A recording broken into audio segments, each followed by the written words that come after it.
Ils crucifient de nouveau pour leur part le Fils de Dieu et l'exposent à l'ignominie. Hébreux 6:6. Parole douloureuse. Le Fils de Dieu peut être crucifié à nouveau par ceux-là même qu'il a rachetés, par ceux qui ont goûté à cette vie, qu'il donne à quiconque entend et reçoit ses appels. Christ a vaincu et le monde et Satan. Ceux-ci ne peuvent plus l'atteindre. Mais les rachetés, ceux qu'il s'est acquis au prix de son sang précieux, ceux-là peuvent crucifier à nouveau l'agneau si, après avoir reçu le Saint-Esprit, ils méprisent la grâce pour retourner au monde et à sa corruption, auquel ils avaient échappé. Par là, ils exposent le Fils de Dieu à l'ignominie et rendent inutile son sacrifice à leur endroit. Ce passage de l'Épître aux Hébreux 6:6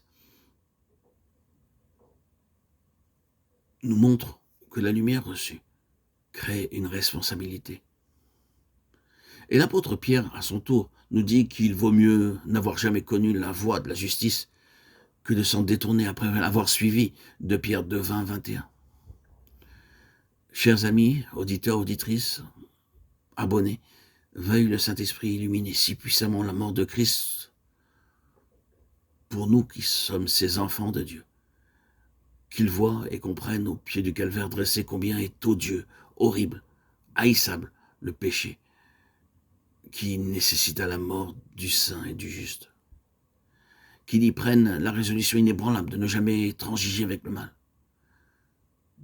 Que tout enfant de Dieu puisse comprendre, saisir combien est odieux, horrible et haïssable le péché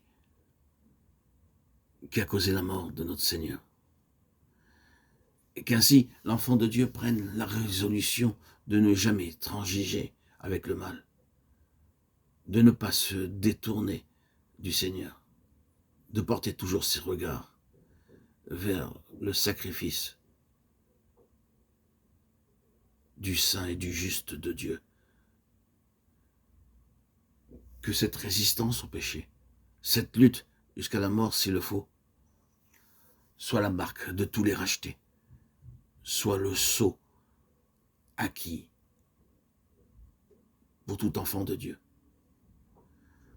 Qu'ils aient toujours davantage le sentiment profond que toute défaillance, toute indulgence personnelle, toute concession faite au péché ajoute à ce qu'a souffert le Fils de Dieu, lui, juste pour les injustes, afin de les ramener à Dieu. 1 Pierre 3,18. Et nous pensons ici à ce passage du prophète Zacharie. Pourquoi ces blessures à tes mains?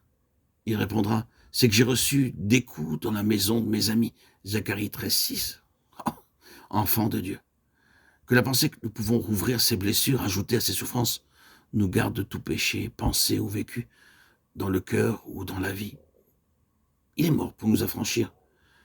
Ne côtoyons pas les abîmes, ne plaisantons pas avec le mal, ne méprisons pas la grâce ni le sang de l'alliance. Hébreux 10, 29. Racheté du Seigneur, prends garde aux séductions du péché. Garde-toi de céder à la moindre tentation parce que ce que tu as, l'assurance du pardon. Veille à ne pas appeler le péché une infirmité. Si tu tombes de quelque manière, à ne pas t'excuser. Puisque Christ est mort pour toi, rien d'autre qu'une complète victoire ne doit te satisfaire.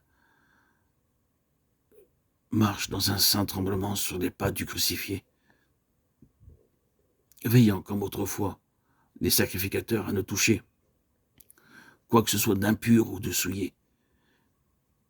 Crucifié avec Christ à la chair et au monde, maintenant, vis sans restriction avec lui et en lui.